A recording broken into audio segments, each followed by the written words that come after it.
Good morning ताई आणि दादांनो, स्वागत आहे तुमचं प्रिय ऑफिशियल चॅनलमध्ये. तर आत्ता सकाळचे वाजले 7:30 आणि आंघोळ वगैरे झाली, केस वगैरे धुवून झालेत आणि बसली मी आता इथे घराच्या समोर येऊन. घराच्या समोर जे कट्ट्याचं काम चाललं तिथेच येऊन बसली आहे.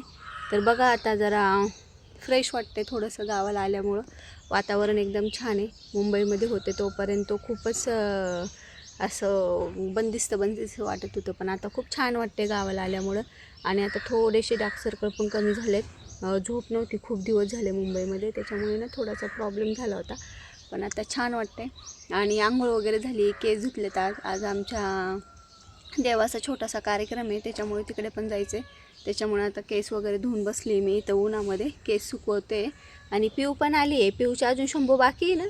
पिऊने शंभू केला का सांगा तू, सांग तू. शंभू केला का पिऊने, सांग त्यांना. केला का ना पिऊने? नाही केला. पिऊचे झंबो अरे वा. पिऊला घेऊन आले उन्हाला, पण पिऊ बोलते आता ऊन खूप लागते. तर आता आम्ही जातो नारळाच्या झाडाखाली बसायला. आंब्याला कैऱ्या बघा किती आल्यात. हा ओमने लावलेला आंबा आहे. कैऱ्या पण यायला सुरुवात झाली त्याला लगेच. वानोळा गोळा करण्यासाठी आले वावरात, पण ह्या वर्षी वावरात तर काय केलंच नाही. दरवर्षी मला वाटते मी जन्मल्यापासून पहिल्यांदाच असं वावर बघते, नाही तर दरवर्षी काही ना काही ह्या शेतामध्ये असतं. माहीत नाही ह्या वर्षी आईने का नाही केलं, का नाही केलं ह्या वर्षी. हां, त्याला लेवल करायची होती म्हणून केलं नाही का. आणि पहिल्यांदाच मी झाल्यापासून बघते हे वावर असं आहे, नाही तर नेहमी काही ना काही असायचं ह्या शेतामध्ये. आता ह्या शेतामध्ये काहीच नाही आहे. फणस न्यायच्यात म्हणून आले मी आता फणसाच्या झाडाखाली. आणि ह्या साईडला आता वावराची लेवल करायची म्हणून इथं खड्डा घेऊन ठेवला, म्हणून ह्या शेतामध्ये काही केलंच नाही ह्यावेळेस. हा पहिला जो आंबा आहे तो केसरचा आहे, दुसरा हापूसचा आहे, आणि शेवटी जो आहे ना सेंद्रिय आहे, हा लास्टचा आंबा आहे तो. आणि आंबे पण आलेत, कैऱ्या पण आलेत छान.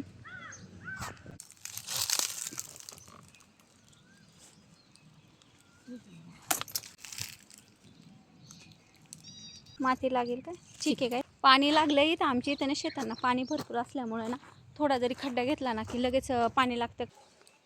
ह्याच आंब्याला दरवर्षी छान आंबे येतात आणि लागतात पण चांगले. मोठा आंबा आहे चांगला हा बघा. आमचा अजून एक लांब शेत आहे, तिथं पण एक आंब्याचं झाड आहे, त्याला पण खूप छान कैऱ्याला लागतात आणि खूप गोड आहेत खायला, एकदम खोबऱ्यासारख्या लागतात. ह्या थोड्याशा तरी आंबट आहेत, त्या तर बिलकुल आंबट नाही आहेत. चला आता मी इथल्या दोनच तोडते, जास्त काही घेत नाही कारण मोठ्या नाही झाल्या त्या. त्याच्यामुळे आता ही एक तोडते इथं आणि ही एक खालची तोडते, जास्त मोठ्या नाही झाल्या. मस्त दोनच घेतल्या आपल्या फक्त टेस्ट पुरत्या, कारण मोठ्या नाही झाल्या तर तोडून काही उपयोग नाही त्याचा, उगाच वेस्ट जाणार. कुणी खाल्ल्या तर खाल्ल्या, नाही तर नाही, कारण की चिक आहे त्याला खूप, त्याच्यामुळे चिकाच्या कैऱ्या आहेत खूप. शेतामध्ये गेलो होतो भाजीला काय भेटते का बघायला, पण शेतामध्ये फक्त फणस आणि 2 कैऱ्या घेऊन घरी आलो. ऑलरेडी आमचा स्वयंपाक झाला होता आणि भाऊजाईने नैवेद्य पण भरून ठेवले होते, मग ते घेऊन आम्ही मंदिरात आलो आणि सगळ्या देवांसाठी नारळ पण आणलं होतं. तर हे बघा, हे आमचं ग्रामदैवत मंदिर आहे गावचं, रोकडोबा महाराजांचं मंदिर आहे.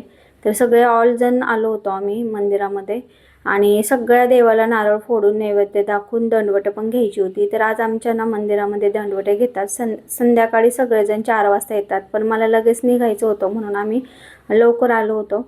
मी काही दंडवट पण घेतली नाही आणि साडी पण घातली नव्हती, कारण की म्हटलं लगेच निघायचे आणि गरमी पण खूप होती ना, उन्हाळा म्हटलं ना काही नको होतं आणि गुडघा दुखत होता, त्याच्यामुळे काही दंडवट पण घेता नव्हतं येत. तर बघा आता सगळ्या देवांना नैवेद्य वगैरे दाखवून झाला आहे आणि आता आम्ही निघालोय घरी. मंदिर काही लांब नाही, एकदम घराच्या जवळच आहे, एकदम हाकेच्या अंतरावरतीच मंदिर आहे.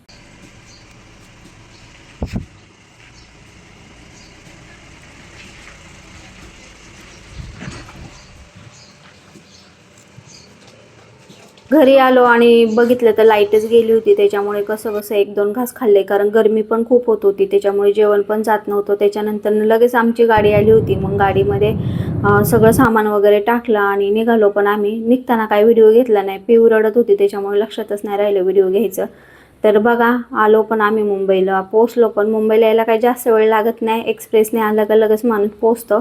तर थोडंफार सामान आणलं होतं मुंबईवरून येताना, ते पण आता लिफ्टमध्ये टाकतोय. ॲक्च्युली मला गार्डनिंग करायचं आहे म्हणून पाईप वगैरे आणले होते आणि थोडासा लसूण आणला होता. जास्त काय ह्यावेळेस भाज्या नव्हत्या गावाला, शेडकडं बरंचसं लावलं आहे, पण आता 1 महिन्याने खूप छान सगळ्या भाज्या भेटतील, पण तोपर्यंत आता आम्ही जाऊ की नाही हे नक्की नाही. लिफ्टमधून चालले वरती. फायनली ओम हॅप्पी झाला. खूप दिवस झालं गावाला ठेवलं होतं त्याच्यामुळे त्याला खूप टेन्शन आलं होतं, पण आता हॅप्पी झाला. ओमच्या फेसवरची स्माइल बघा किती आहे. घरी पोहोचल्याचा आनंद.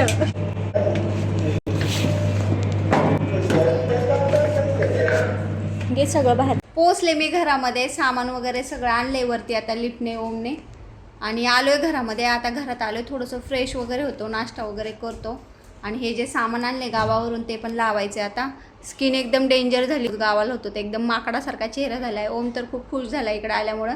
तिकडे त्याचे फ्रेंड्स नव्हते त्याच्यामुळे त्याला करमत नव्हतं, त्याच्यामुळे तो थांबायलाच तयार नव्हतं. मला तर आवडत होतं, माझं माहेर होतं, पण ओमला आवडत नव्हतं तिकडे राहणं, म्हणून लवकर आलो आम्ही. तर चला आजचा व्हिडिओ इथेच बंद करते. व्हिडिओ आवडला असेल तर व्हिडिओला लाईक करा, शेअर करा. व्हिडिओ पाहिल्याबद्दल सगळ्यांचे मनापासून धन्यवाद. भेटूया नेक्स्ट व्हिडिओमध्ये. Bye bye.